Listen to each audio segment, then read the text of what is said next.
During the summer of 2022, we celebrated two 50th anniversaries here at Philmont, the 50th anniversary of the first Women Rangers and the 50th anniversary of the start of the Academy Ranger program. Learn more about this valuable leadership development opportunity afforded to cadets and the service academies on this edition of Artifact of the Week.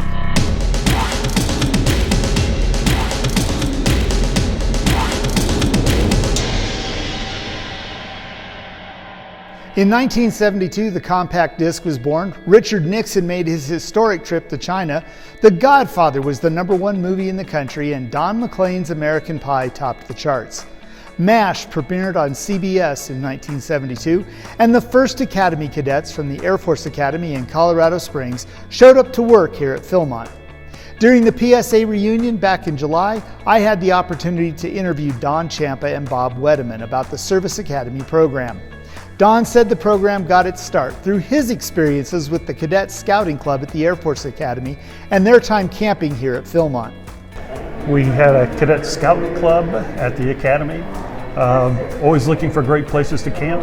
No place better than Philmont. Several weekends we would come down to Philmont.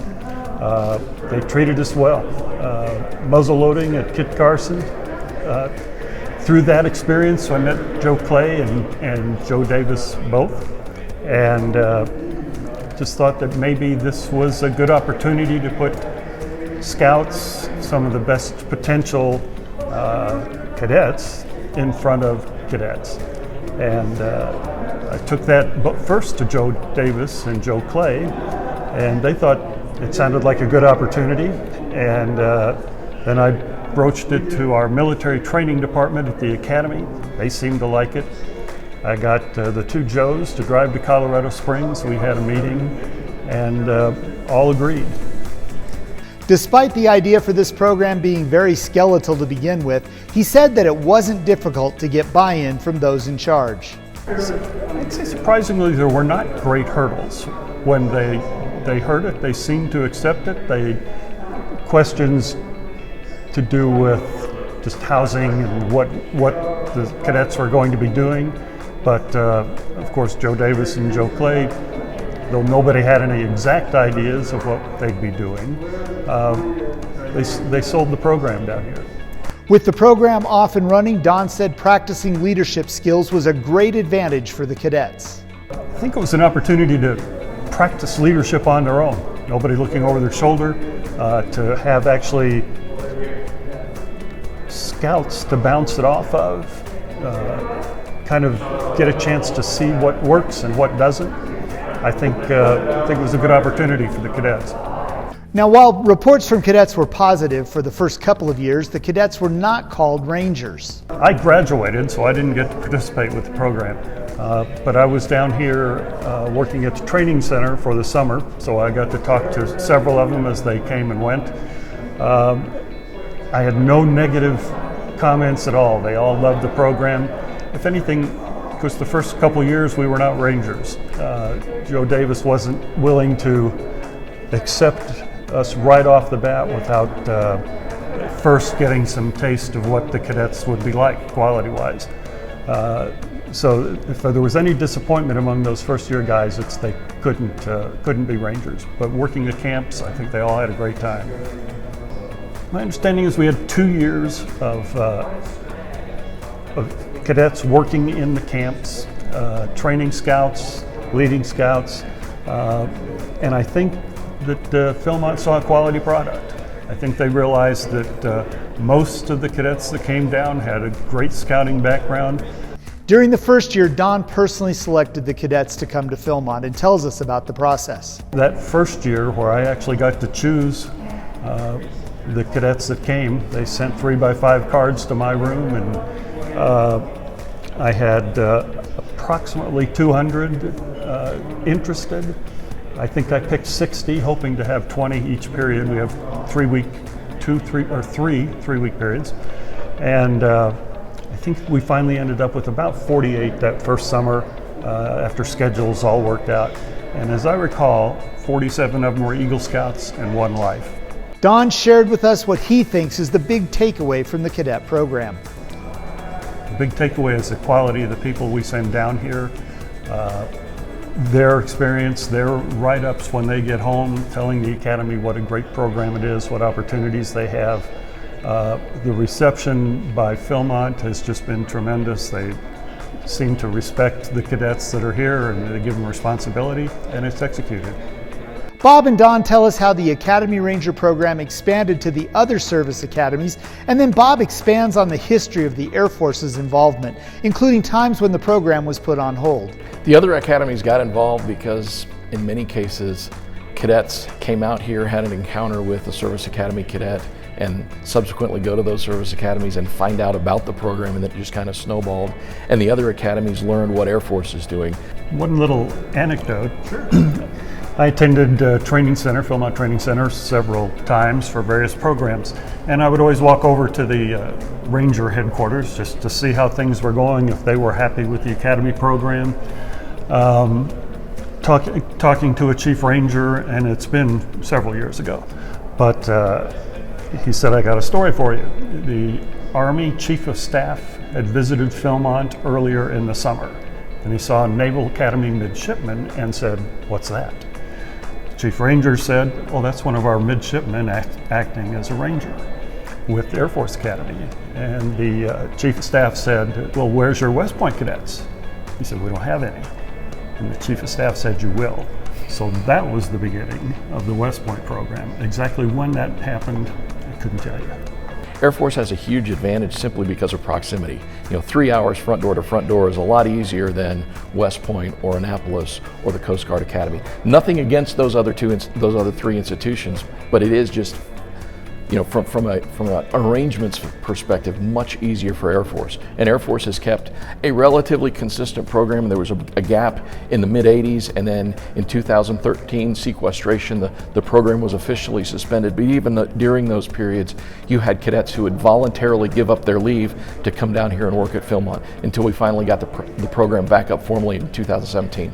Bob explains how the perceived value of the program to the cadets and ultimately the Air Force helped to bring it back into service. I think for the Academy, they all realized that what they got in terms of their return on their investment. For a relatively small investment, their cadets get a tremendous leadership experience here at Philmont. Philmont every summer sends one empty bus up at the beginning of the summer, and then at 3 other times in the summer they send full buses up to Colorado Springs, and then at the end of the summer they drive back an empty bus. And they bring a dozen cadets a 3-week summer period down here to function as Rangers at really minimal cost to the Air Force Academy. And the Air Force Academy gets the opportunity for these 12 cadets to come down and engage in a dynamic leadership environment where they're really operating without a net. Typically, the argument has been it either costs the Air Force money or the Air Force may not necessarily like the program. What we have right now since 2017 is at least 5 years of a proven product, and then certainly here celebrating this 50 years, we now have a lot of allies that we can mobilize much more effectively. So if the program is ever threatened again, we have people who started the program who stand up and say, "Hey, we shouldn't stop that program again." Looking at the program today, Bob tells us one of the reasons he thinks the program has a solid future. It has probably a lot more academy supervision in terms of, we have two very, very dedicated, well, I say that not to brag on myself, but as a former Philmont staffer who met the other officer in charge working here at Philmont 30 years ago this summer, you've got 2 people running the program who love this place and want to do everything to ensure it succeeds. And we're pretty hands-on with our cadets, not only ensuring we've got the best cadets possible, but ensuring that they have the best experience they can possibly have here at Philmont, and constantly working with Philmont to ensure that we continue to give them quality cadets. Bob shares with us what he sees as the biggest change in the Academy Ranger program over the years. I think the communication between Philmont and the Air Force Academy, particularly having the officers in charge and the cadets in charge who are really engaged all year round. We have our 36 cadets who are here this summer. In the fall, we'll pick from the 30 rising juniors, we'll pick our top 6 to be our leaders for the next year.